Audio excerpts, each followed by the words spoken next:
Bajo el cielo ardiente de Sevilla, Diego sintió que el aire le quemaba los pulmones. No era solo el calor de agosto, era la certeza de que, esa noche, en su 28º cumpleaños, algo iba a romperse. Caminaba por las calles estrechas del barrio de Santa Cruz, con el corazón latiendo como si quisiera escapar de su pecho.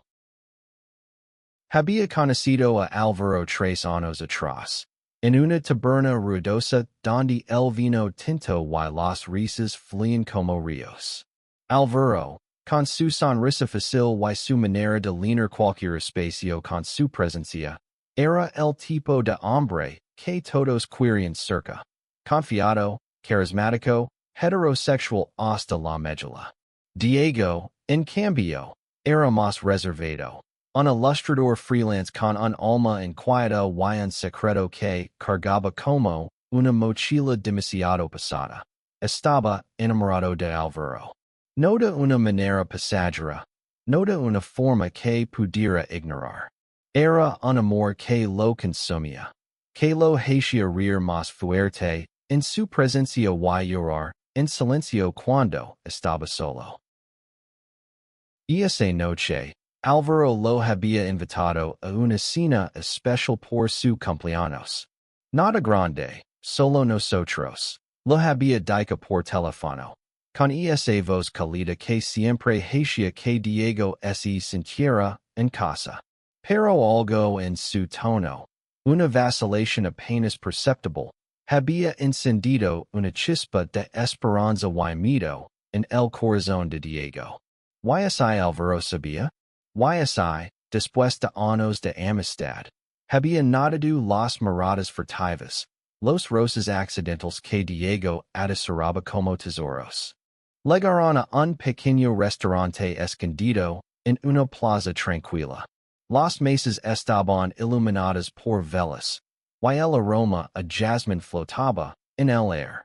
Álvaro se sentó frente a Diego, sus ojos oscuros brillando bajo la luz tenue. Te ves nervioso, compañero, bromeo, pero había algo en su mirada, una intensidad que Diego no podía descifrar. No estoy nervioso, mintió Diego, jugueteando con el borde de su copa de vino. Solo no esperaba que hicieras tanto por mí. Álvaro se inclinó hacia adelante, apoyando los codos en la mesa. ¿Tú te lo mereces todo, Diego? Todo. Las palabras cayeron como piedras en un instante, creando ondas que Diego no sabía cómo interpretar. Quiso responder, pero su voz se quedó atrapada en su garganta. En cambio, sonrió, una sonrisa temblorosa que escondía un océano de emociones. La cena transcurrió entre risas y anécdotas, pero Diego no podía ignorar la caja envuelta en papel rojo que Álvaro había dejado a un lado. Tu regalo, había dicho Álvaro con una sonrisa enigmática al llegar. Pero lo abres después. Diego asintió, aunque la curiosidad lo carcomía. ¿Qué podía ser tan importante que Álvaro lo miraba como si el mundo dependiera de ese momento? Cuando terminaron de comer, Álvaro propuso caminar hasta el río Guadalquivir. Las luces de la ciudad se reflejaban en el agua, y el silencio entre ellos se volvió más pesado, más significativo. Diego sintió que el aire se espesaba, que cada paso los acercaba a algo inevitable. ¿Alguna vez sientes que estás escondiendo algo, Diego? Preguntó Álvaro de repente, deteniéndose junto a un banco bajo un naranjo. Su voz era suave, pero había una urgencia en ella que hizo que el corazón de Diego se detuviera. ¿Qué quieres decir? Respondió Diego, su voz apenas un susurro. Sus manos temblaban. Y tuvo que meterlas en los bolsillos para disimular. Álvaro lo miró fijamente, sus ojos buscando algo en los de Diego. No sé. A veces siento que hay cosas que no me cuentas. Cosas importantes. Diego quiso reír, quiso desviar la conversación, pero no pudo. Las palabras de Alvaro eran como un espejo que reflejaba todo lo que había intentado ocultar. Por un momento, pensó en confesar, en dejar salir todo el amor, el dolor, la esperanza que lavaba dentro. Pero el miedo lo detuvo. ¿Y lo perdía? ¿Y Alvaro, su mejor amigo, el hombre que le había dado sentido a sus días, ese alejaba para siempre? No es nada, dijo finalmente, mirando al suelo. Solo cosas mías. Alvaro no respondió de inmediato. En cambio, sacó la caja roja del bolsillo de su chaqueta y la tendió. Abrelo ahora, dijo, su voz baja pero firme. Diego tomó la caja con manos temblorosas. Era ligera, casi como si no contuviera nada. Pero cuando levantó la mirada hacia Alvaro, vio algo en sus ojos que lo hizo estremecerse. Una vulnerabilidad que nunca había visto antes. Diego desató el lazo rojo con dedos torpes, sintiendo el peso de la mirada de Alvaro sobre él. La caja se abrió con un leve crujido, revelando una carta doblada y una pequeña leve platita. Diego frunció el seno, confundido. ¿Qué es esto? Preguntó, sosteniendo la leve entre sus dedos. La carta primero, dijo Alvaro, su voz tensa, como si estuviera conteniendo algo más grande que él mismo. Diego desplegó el papel con cuidado. Las palabras, escritas a mano con la caligrafía desordenada pero familiar de Alvaro, parecían bailar frente a sus ojos. Dicen, Diego, no sé cómo decir esto sin sonar como un idiota, así que voy a intentarlo. Eres mi mejor amigo, pero también eres más que eso. Siempre lo has sido. No sé cuándo empezó, pero en algún momento me di cuenta de que no podía imaginar mi vida sin ti. No como amigo, como algo más. La leve es para mi apartamento. Si quieres, si sientes lo mismo, úsala. Si no, finge que esto nunca pasó. Pero necesitaba decírtelo. Feliz cumpleaños. Diego sintió que el mundo se detenía. Leo la carta dos veces, tres veces, incapaz de procesar lo que veía. Alvaro, el hombre que siempre había asumido inalcanzable, el hombre que se presentaba como el epítome de la masculinidad heterosexual, estaba diciendo que lo quería, que sentía algo por él. Es una broma. Murmuró Diego, su voz quebrantos. No podía mirar a Alvaro, no podía enfrentar la posibilidad de que esto fuera real. No es una broma, respondió Alvaro, acercándose un paso. Diego Moraim. Diego levantó la vista, y lo que vio en los ojos de Alvaro lo destrozó y lo reconstruyó al mismo tiempo. Había miedo, sí, pero también una determinación feroz, una honestidad que cortaba como un cuchillo. No sé qué significa esto, continuó Alvaro. No sé si esto me hace gay, bisexual, o qué demonios. Solo sé que cuando estoy contigo, siento algo que no he sentido con nadie más. Y me da terror, pero no puedo seguir fingiendo que no es real. Diego sintió que las lágrimas se acumulaban en sus ojos, pero se negó a dejarlas caer. ¿Por qué ahora? Preguntó, su voz temblando de emoción. ¿Por qué me dices esto ahora, Alvaro? ¿Por qué no podía esperar más? Dijo Alvaro, su voz quebrantos. ¿Por qué cada vez que te vea, cada vez que te reas o me miraba de esa manera que solo tú tienes, sentía que me estaba rompiendo por dentro? Why hoy? En tu cumpleaños, no podía seguir gardendámelo. Diego no sabía que decker. Quería gritar, quería correr, quería abrazar a Alvaro y no soltarlo nunca. Pero también tenía miedo. Miedo de que esto fuera un error, de que Alvaro se arrepintiera, de que todo lo que habían construido se derrumbara. Necesito tiempo, dijo finalmente, apretando la lave en su mano hasta que le dolió. No puedo responder ahora. Alvaro asintió, aunque Diego pudo ver el dolor en sus ojos. Lo entiendo. Tomate el tiempo que necesites. Solo no te alejes, ¿de acuerdo?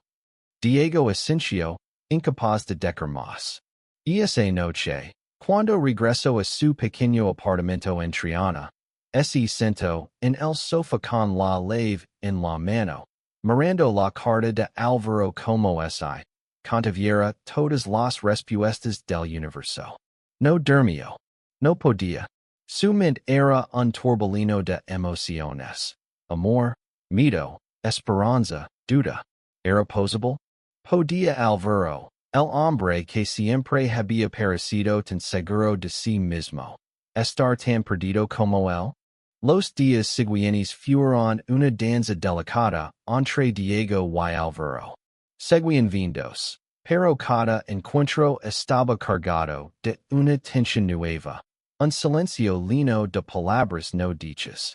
Diego evitaba mencionar la carta, y Alvaro no la volvía a sacar.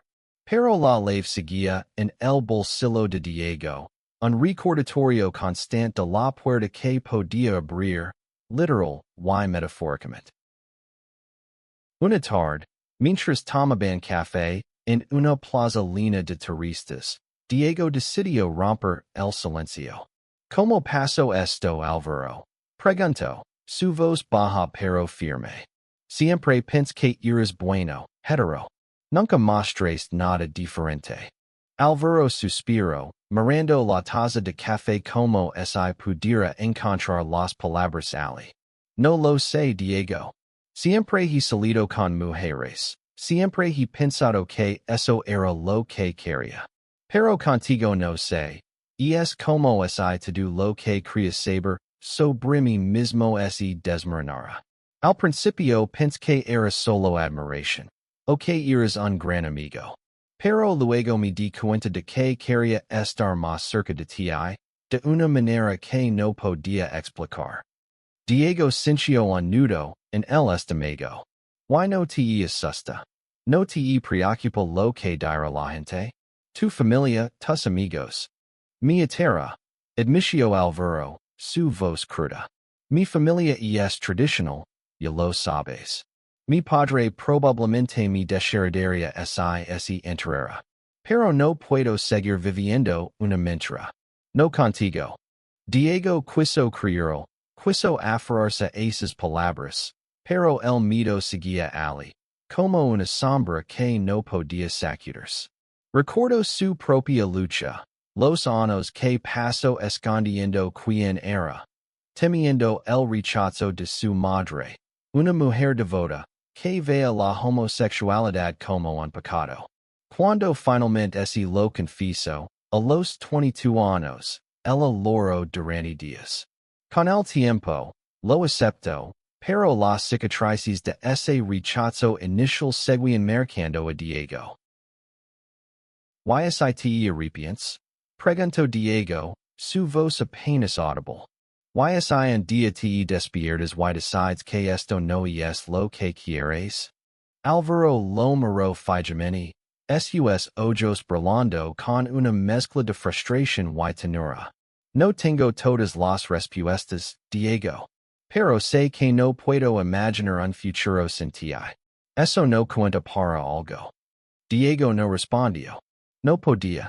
Pero esa noche, cuando estaba solo en su apartamento, sacó la lave y la sostuvo contra su pecho. Era más que un objeto. Era una promesa, una posibilidad, un riesgo. Y por primera vez en mucho tiempo, Diego sintió que tal vez, solo tal vez, valía la pena arriesgarse.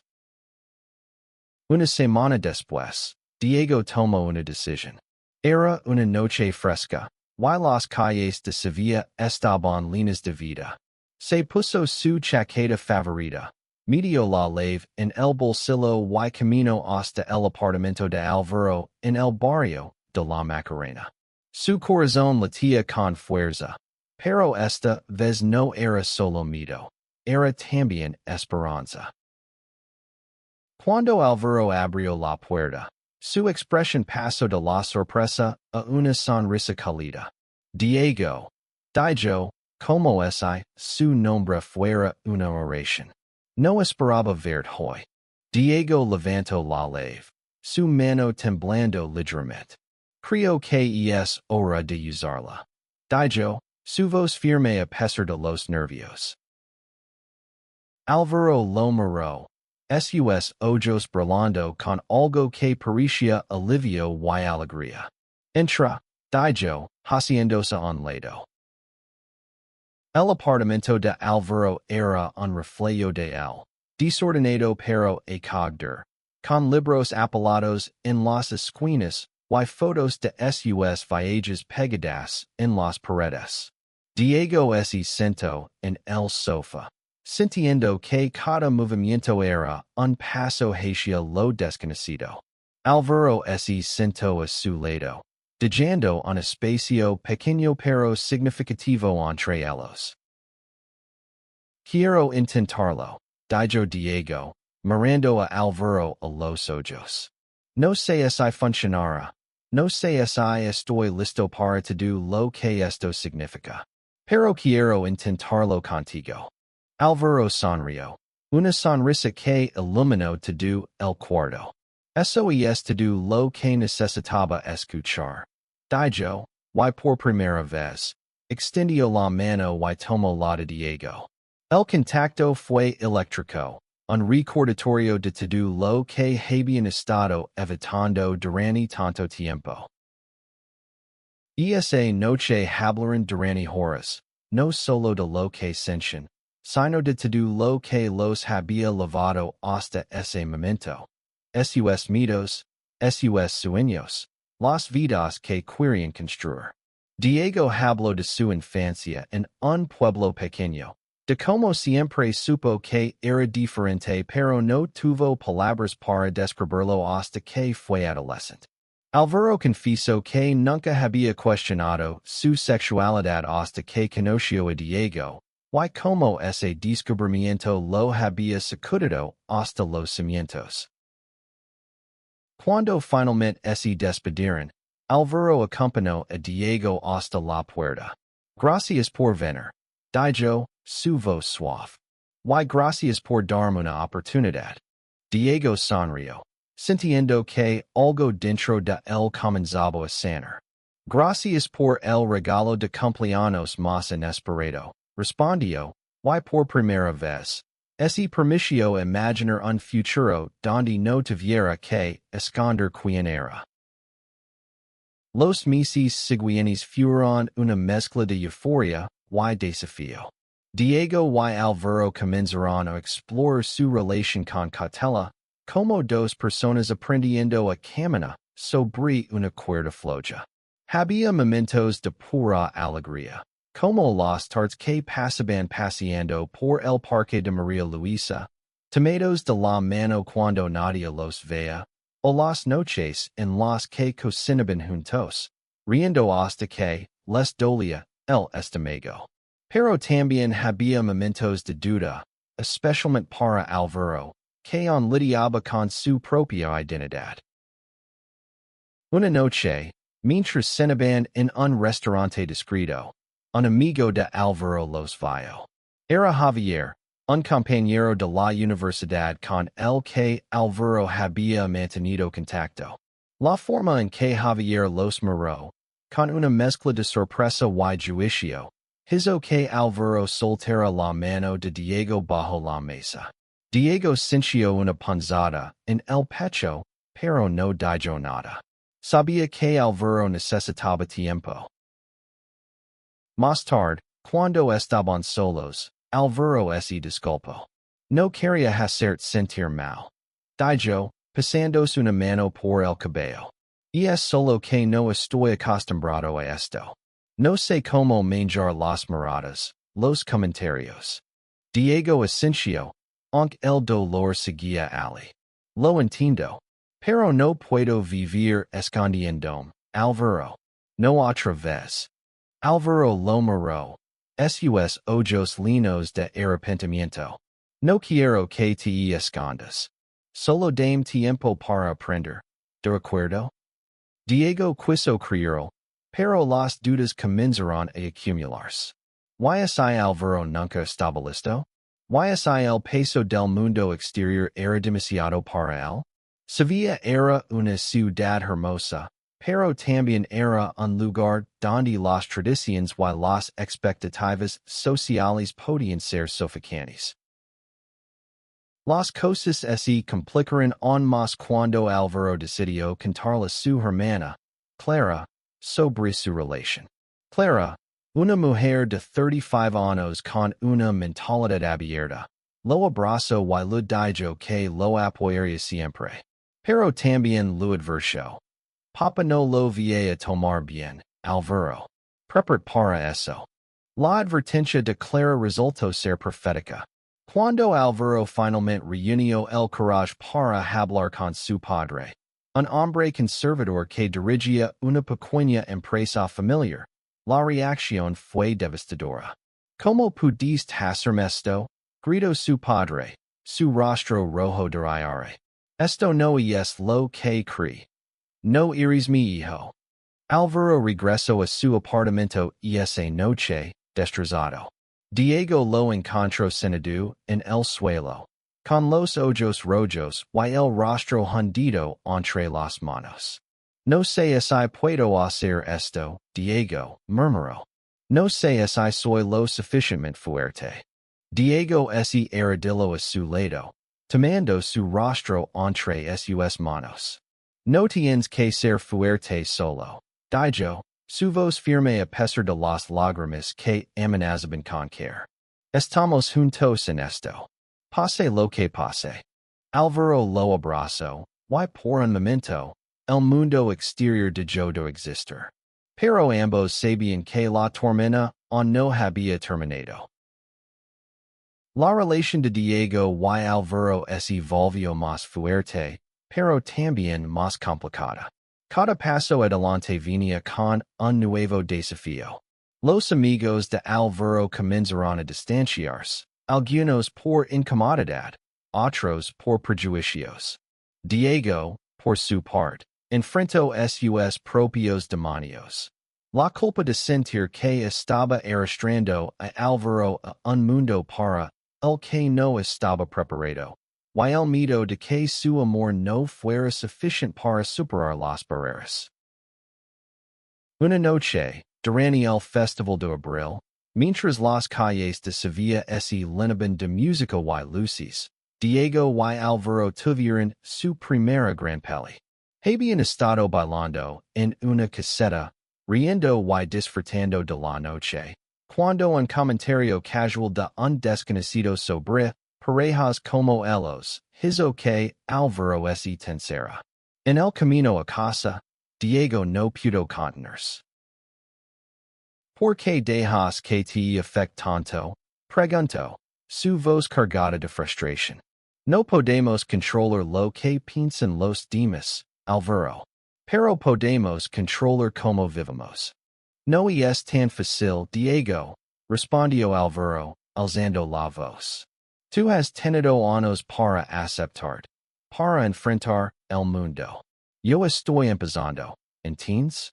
No sé cómo hacer esto sin sentir que estoy perdiendo todo. Diego se detuvo en medio de la calle, el dolor apretando su pecho. ¿Why yo? ¿Crees que no estoy perdiendo nada? Cada vez que te escondes, cada vez que bajas la mirada cuando alguien nos ve, siento que estoy perdiendo un pedazo de mí. Alvaro se quedó en silencio, sus ojos llenos de lágrimas. No quiero hacer daño, dijo finalmente. Pero no sé si puedo ser lo que necesitas. Esas palabras fueron como un cuchillo. Diego sintió que el suelo se abría bajo sus pies. Si no puedes, entonces dime ahora, dijo, su voz temblando. Porque no puedo seguir esperando a que decadas mi amas lo suficiente. Álvaro no respondió. En cambio, ese dio la vuelta y camino hacia la oscuridad, dejando a Diego solo bajo la luz de un farol. Y esa noche, Diego lloró hasta que no le quedaron lágrimas, preguntándose si había cometido un error al abrir su corazón. Pero al día siguiente, Álvaro apareció en su puerta. Sus ojos estaban hinchados, su rostro pálido, pero había una determinación en el que Diego no había visto antes. No voy a rendirme, dijo Álvaro, su voz firme. Te amo, Diego. Y voy a pelear por esto, por nosotros, aunque me cueste do. Diego sintió que el volvía a sus pulmones. Tomó la mano de Álvaro y la apretó con fuerza. Entonces polimos juntos, dijo. El camino no fue fácil, pero Diego y Álvaro aprendieron a enfrentarlo juntos. Álvaro comenzó a asistir a reuniones de un grupo de apoyo para personas queer en Sevilla, donde encontró historias que lo ayudaron a entenderse mejor. Diego, por su parte, se abrió más con su madre, quien, con el tiempo, comenzó a aceptar no solo a su hijo, sino también a Álvaro como parte de su vida. Un año después, en el cumpleaños número 29 de Diego, volvieron al mismo restaurante donde todo había comenzado. Esta vez, no había cajas envueltas en papel rojo, pero había algo aún más valioso, la certeza de que habían construido algo real, algo que valía la pena proteger. ¿Sabes? Dijo Álvaro, levantando su copa de vino. Nunca imaginé que mi vida tomaría este rumbo. Pero no cambiaría nada, Diego. Nada. Diego sonrió, sintiendo que los países de su corazón finalmente encajaban. Yo tampoco, respondió, y por primera vez, no había miedo en sus palabras. Cuando salieron del restaurante, caminaron hacia el río, tomados de la mano sin preocuparse por las miradas. La ciudad seguía siendo la misma, con sus calles estrechas y su cielo estrellado, pero ellos eran diferentes. Eran más fuertes, más libres, más ellos mismos. El amor no resolvió todos sus problemas. El mundo seguía siendo un lugar complicado, lleno de prejuicios y desafíos. Pero Diego y Álvaro habían aprendido algo invaluable. Que el amor verdadero no es solo un sentimiento, sino una elección. La elección de enfrentarse al miedo, de aceptar las imperfecciones, de construir un futuro juntos a pesar de todo. Y mientras las luces de Sevilla se reflejaban en el Guadalquivir, Diego supo que, sin importar lo que viniera, siempre tendría a Álvaro a su lado. Y eso era más que suficiente. En un instante, el mundo de Lucia se derrumbó. El sobre en la mano de Alejandro temblaba, no por miedo, sino por la furia contenida de quien sabe que está a punto de perderlo todo. El bar, el refugio, su único hogar, su legado, estaba en juego, y aquel hombre elegante, con su sonrisa de tiburón, quería tenerla en sus manos. Pero Lucia, con su camiseta rida y su mirada de acero, no era quien él pensaba. Sevilla, con sus calles empedradas y el aroma a azahar flotando en el aire, era el escenario de esta batalla.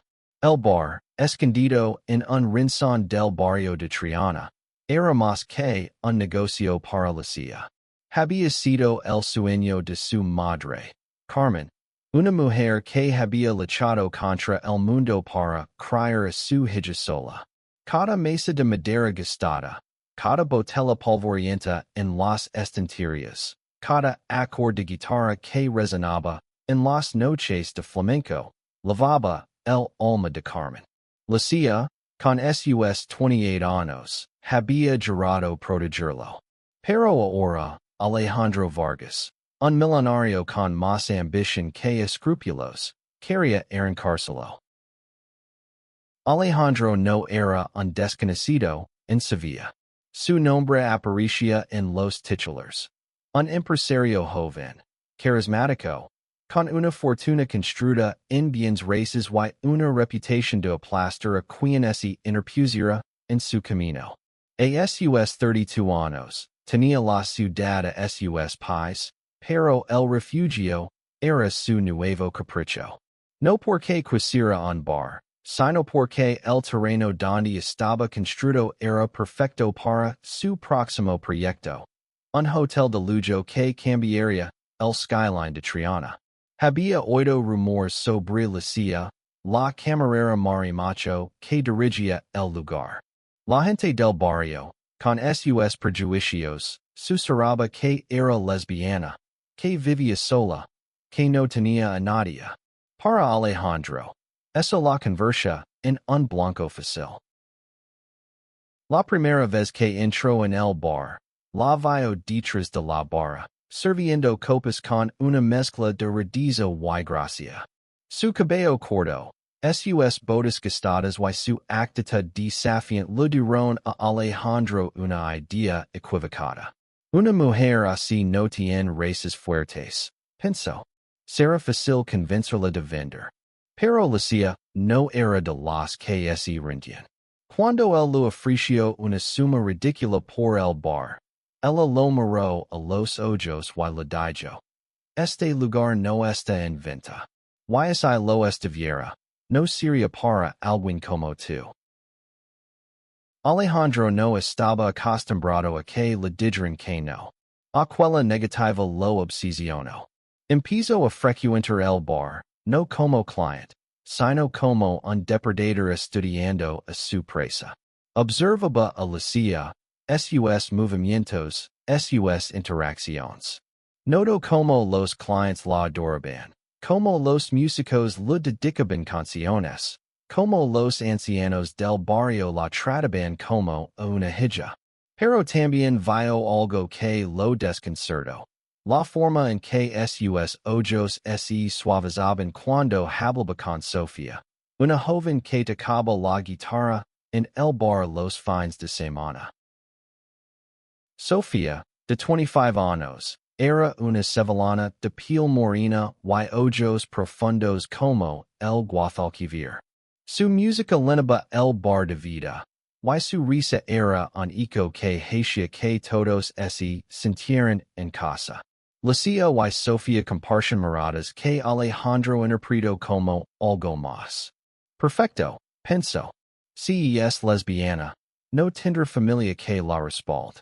Nadie peleará por ella. Su plan tomó forma. Presionarla, desgastarla, hacerla sentir que no tenía otra opción más que vender. Pero Alejandro no sabía nada de Lucia.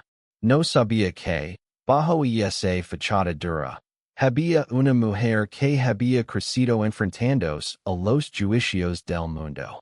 No sabía que su madre, antes de morir, lo había enseñado a no bajar la cabeza a nadie. Y no sabía que el bar no era solo un negocio, sino un refugio para quienes, como ella, se sentían fuera de lugar en una sociedad que los señalaba. Una noche, mientras Sofía tocaba una solia que arrancaba suspiros al público, Alejandro se acercó a Lucia con una nueva oferta. Esta vez, no fue amable. Sacó el sobre, lleno de documentos legales, y lo dejó sobre la barra con un golpe seco. Firma, ojer que pierdes todo, dijo, su voz baja pero cargada de amenaza. Lucia lo miró, su corazón latiendo con fuerza, pero no por miedo, sino por rabia. Cris que me conoces, respondió ella, acercándos tanto que pudo ver el destello de duda en los ojos de Alejandro. No tienes idea de quién soy. Esa noche, algo cambió. Alejandro, por primera vez, sintió que había subestimado a su oponente. Pero no se rendiría. Si no podía comprarla, encontraría otra forma de doblegarla. Lo que no esperaba era que, al intentar destruir la silla, descubriría una verdad que lo cambiaría todo. La silla no durmió esa noche. La amenaza de Alejandro resonaba en su mente como un eco persistent. Sentada en la barra vacía de El Refugio, con el aroma a madera vieja y vino tinto impregnado en el aire, revisaba los documentos que él había dejado. Eran un laberinto de términos legales, pero el mensaje era claro. Si no vendía, Alejandro usaría su influencia para expropiar el terreno. Sevilla, con su burocracia y sus políticos corruptibles, era un campo de juego donde hombres como él siempre ganaban. Pero la silla no era de los que se rendían sin pelear. Recordó las palabras de su madre. El mundo te dirá que no vales nada, pero tú decides quién eres. Carmen había sido una luchadora, una mujer que había abierto el bar cuando todos le decían que una madre soltera no podía hacerlo. La silla herdu esa tenacidad, pero también una herida, la sensación de no encajar. Desde niña, su forma de vestir, su rechazo a las normas de feminidad, la habían convertido en blanco de murmulos. Marimacho la llamaban. Wyonk nunca lo admitiría, esas palabras dolían. Sofía entró al bar al amanecer, con su guitarra al hombro y una sonrisa que disipaba las sombras. ¿Qué haces aquí tan temprano? Preguntó, dejando la guitarra en una silla. Lucia levantó la vista, y por un momento, el peso en su pecho se aligeró. Sofía era su ancla, su amiga desde que eran adolescentes.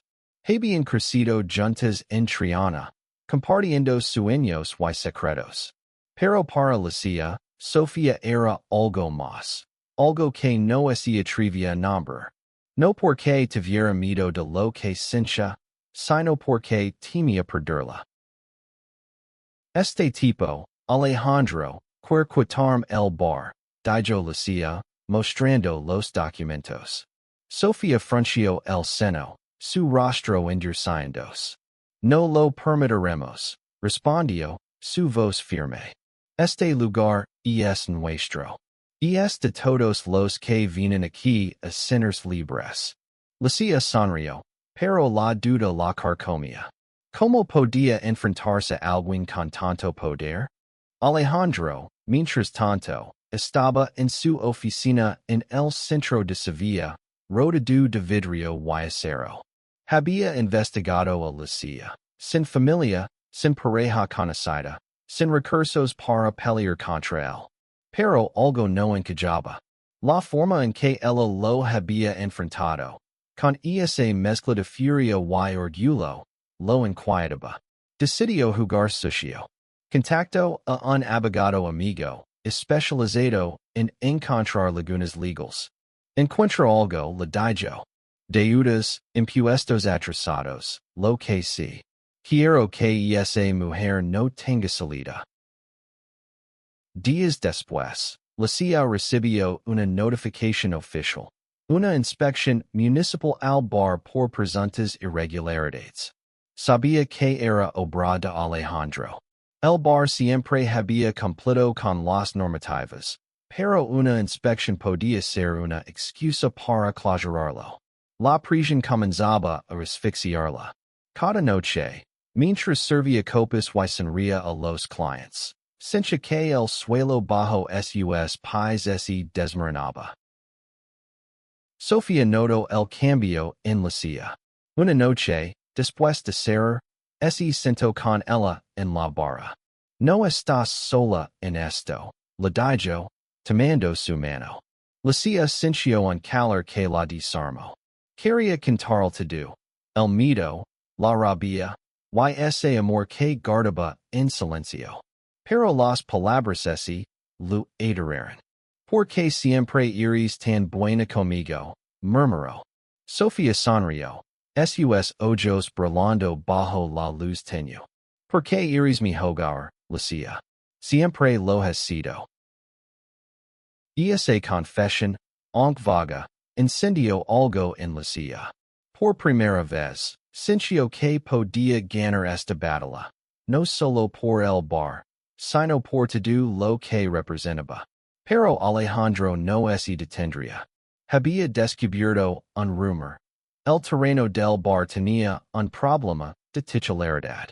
Una vieja disputa legal que Carmen nunca resolvió. Si llegaba bien sus cartas, podía usar eso para arrebatárselo sin pagar un centavo. La noticia del problema de titularidad fue un golpe devastador. Lucia encontró los documentos en el desván del bar, entre las cosas de su madre. Eran papeles amarillentos, escritos en la jerga legal de los años 90, que hablaban de una disputa entre Carmen y un antiguo socio que había reclamado parte del terreno. La disputa nunca se resolvió, y ahora Alejandro lo sabía. Había enviado a su abogado a desenterrar de tal, y pronto legó una carta oficial. Si Lucia no podía probar la propiedad absoluta del terreno, el bar podía ser embargado. Lucia se sintió traicionada por el pasado. ¿Por qué su madre nunca le habló de esto? La imagen de Carmen, fuerte y invincible, se tambaleó en su mente. Pero no había tiempo para lamentarse. Fue al ayuntamiento, buscando respuestas, pero solo encontró burocracia y evasivas. Cada puerta que tocaba se cerraba. Y mientras tanto, Alejandro seguía apareciendo en el bar, con su sonrisa confiada, como si ya hubiera ganado.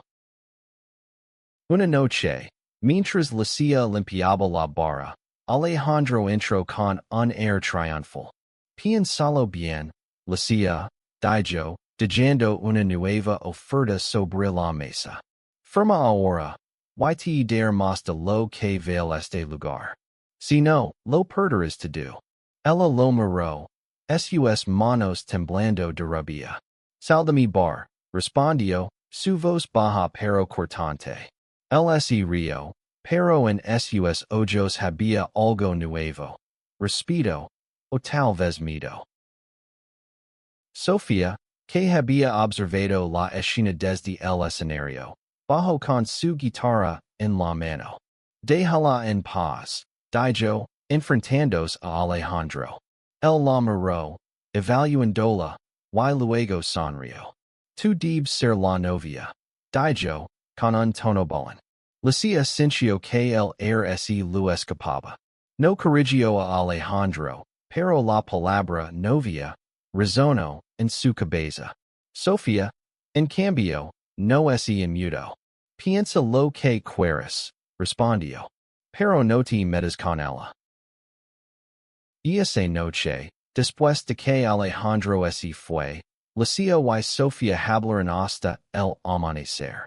Lucia confesó su miedo a perder el bar, pero también algo más profundo, su miedo a no ser suficiente, a no merecer el amor. Sofía la escuchó, sin juzgar, y cuando Lucia terminó, le tomó la cara con ambas manos. Eres más que suficiente, dijo. ¿Y no estás sola? Fue entonces cuando Lucia, por primera vez, se permitió sonar con algo más allá de la supervivencia. Pero el sueño duró poco. Al día siguiente, un inspector llegó al bar con una orden de clausura temporal. La excusa, irregularidades en la licencia. Lucia supo que era obra de Alejandro. La comunidad del bar, los músicos, los clientes habituales, se reunieron para apoyarla. Organizaron una protesta frente al ayuntamiento, con pancartas y canciones. Sofía tocó su guitarra, y su voz llenó la plaza de Triana. Pero Lucia sabía que las canciones no detendrían a un hombre como Alejandro. La clausura del bar fue como perder una parte de sí misma. Lucia miraba la puerta cerrada, el letrero de cerrado por orden municipal, pegado como una cicatriz. Los clientes seguían viniendo, dejando flores y notas de apoyo en la entrada. Pero para Lucia, cada gesto era un recordatorio de lo que estaba en juego. No podía rendirse, pero tampoco sabía cómo seguir. Sofía fue su salvavidas. Juntas, comenzaron a investigar la disputa de titularidad. Encontraron un viejo amigo de Carmen, Don Miguel, un abogado jubilado que había conocido a su madre en los días en que abrió el bar. Don Miguel, con sus 70 años y su memoria prodigiosa, les contó la verdad. El socio que reclamó el terreno era un hombre que había intentado aprovecharse de Carmen, pero ella lo había enfrentado y ganado. Sin embargo, el papeleo nunca es completo. Tu madre era una leona, dijo Don Miguel. Y tú eres igual. Con esa chispa de esperanza, Lucia y Sofía se sumergieron en archivos polvorientos y registros municipales. Pasaban noches enteras revisando documentos, buscando cualquier cosa que pudiera probar que el terreno pertenecía a Carmen. Durante esas noches, su conexión se profundizó. Una mirada, un roce de manos, una risa compartida en medio del cansancio. Todo era un paso hacia algo que ninguna de las dos se atrevía a definir. Alejandro, mientras tanto, no se quedaba quieto. Había convencido a varios concejales de apoyar su proyecto de hotel, permitiendo empleos y modernidad. Pero algo en él comenzaba a resquebrajarse. Cada vez que veía a Lucia, sentía una punzada de duda. No era solo su resistencia. Era la forma en que la comunidad se unía a su alrededor. Él, que siempre había creído que el dinero lo compraba todo, empezaba a preguntarse si había algo que no podía comprar. Una noche, Alejandro fue al bar, aunque estaba cerrado. Encontró a Lucia y Sofía sentadas en la acera, rodeadas de papeles. No te irines, ¿verdad? Dijo, con un tono que ya no era tan arrogante. Lucia lo miró, cansada pero desafiante. Este bar es mi vida. No espero que lo entiendas. Por primera vez, Alejandro no tuvo una respuesta ingeniosa. Se fue en silencio, pero sus palabras resonaron en su cabeza. El avance luego cuando Don Miguel encontró un documento clave. Una carta firmada por el antiguo socio, renunciando a sus derechos sobre el terreno. No estaba notariada, pero era un comienzo. Lucia y Sofía levaron la carta a un abogado joven, Raúl, que se ofreció a ayudarles pro bono. Raúl, un sevillano de 30 años con un entusiasmo contagioso, creía en la causa de Lucia. Vamos a pelear esto hasta el final, dijo. La batalla legal comenzó. Alejandro, con su equipo de abogados, presentó un caso sólido, pero Raúl era astuto. Encontró testigos que recordaban la disputa original y podían confirmar la versión de Carmen. Mientras tanto, la comunidad de Triana se organizó. Los músicos dieron conciertos benéficos, los vecinos firmaron petitions, y hasta los niños del barrio pintaron murales en apoyo al bar. El refugio se convirtió en un símbolo de resistencia. Lucia y Sofía apenas dormían, divididas entre la lucha legal y sus turnos en trabajos temporales para sobrevivir. En una de esas noches agitadoras, Sofía tomó la mano de Lucia y la besó. Fue un gesto pequeño, pero para Lucia fue como si el mundo se detuviera. No sé qué haría sin ti, susurró. Sofía sonrió. No tienes que hacerlo sola. Alejandro, desde su oficina, seguía los titulares sobre la resistencia de El Refugio. Algo en él empezaba a cambiar. Recordó su infancia en un pueblo pequeño, donde su familia había perdido su hogar por un proyecto inmobiliario. Había jurado nunca ser débil, pero ahora se preguntaba si su fuerza lo había convertido en el villano. Decidió investigar más sobre Lucia. Contrató a un detective privado, no para destruirla, sino para entenderla. Lo que descubrió lo dejó sin aliento. Lucia no era lesbiana, como él había asumido. Pero sus sentimientos por Sofía eran reales, aunque ella misma no los había aceptado del todo. Más allá de eso, el detective le mostró fotos de Lucia ayudando a los Centeco, organizando noches de polla para jóvenes marginados, convirtiendo el refugio en un hogar para los que no tenían uno. Alejandro sintió una punzada de vergüenza. El juicio llegó como una tormenta. La sala estaba llena. Vecinos, músicos, incluso desconocidos que habían oído la historia de El Refugio. Lucia, con un traje sencillo que Sofía lo había ayudado a elegir, se sentó al frente, con el corazón en un puño. Alejandro estaba al otro lado, impecable como siempre, pero sus ojos evitaban los de Lucia. Raúl presentó el caso con pasión, mostrando la carta y los testimonios. El abogado de Alejandro contraatacó, argumentando que la carta no tenía validez legal. Pero entonces, Don Miguel tomó el estrado. Con voz temblorosa pero firme, contó la historia de Carmen, de su lucha, de su amor por el bar y por su hija. La sala quedó en silencio.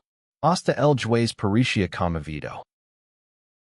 Fuera de la sala, Sofía esperaba, tocando su guitarra para calmar los nervios. Cuando Lucia salió, con lágrimas en los ojos, Sofía la abrazó. Lo hicimos bien, dijo Lucia. Pero, no termina. El juez había dado un mes para presentar pruebas adicionales. La esperanza estaba viva, pero el tiempo era escaso. La reunión fue en un café pequeño, lejos del bullicio. Alejandro, sin su armadura de traje, parecía casi humano. No quiero destruir, dijo. Pensé que eras alguien que podía comprar. Me equivoco. Lucia lo miró, incrédula. ¿Por qué ahora? Preguntó. Alejandro bajó la mirada. ¿Por qué six lo que este bar significa? ¿Y por qué six quiénes? El mes pasó en un torbellino. Lucia y Sofía encontraron un último documento, escondido en una caja de recuerdos de Carmen. Un testamento donde dejaba el bar a Lucia y confirmaba la resolución de la disputa. Con eso, Raúl logró convencer al juez. El refugio fue declarado propiedad de Lucia, libre de cualquier reclamación. La noche en que el bar reabrió, Triana estalló en celebración. Las luces brillaban, la música llenaba el air, y los clientes abarrotaban el lugar. Sofía tocó una canción que había compuesto para Lucia, y cuando terminó, la tomó de la mano y la besó frente a todos. Los aplausos resonaron, no solo por la música, sino por el amor que habían visto crecer. Alejandro no asistió a la reapertura, pero envió un regalo, una placa que decía, El Refugio, Hogar de los Valientes. Había abandonado su proyecto de hotel y, en un gesto inesperado, donó fondos para restaurar el bar. No buscaba redención, pero sí un nuevo comienzo. Había aprendido que el poder no lo era todo, y que la verdadera fuerza estaba en la comunidad, en el amor, en la resistencia. Lucia, parada detrás de la barra, miró a Sofía, a los clientes, a las paredes líneas de historia. El refugio no era solo un bar. Era un testimonio de que el amor, en todas sus formas, podía vencer. Y mientras Sofía tocaba, Lucia supo que, por primera vez, no solo estaba sobreviviendo, estaba viviendo. La historia, dividida en 7 partes, captura la lucha de Lucia por salvar su bar y su identidad.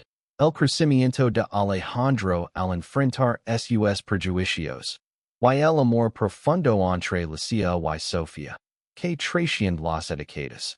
Cada archivo de aproximadamente 1,000 palabras mantiene la narrativa fluida, con un clímax emocional y un final que resulta la resiliencia y el valor humano.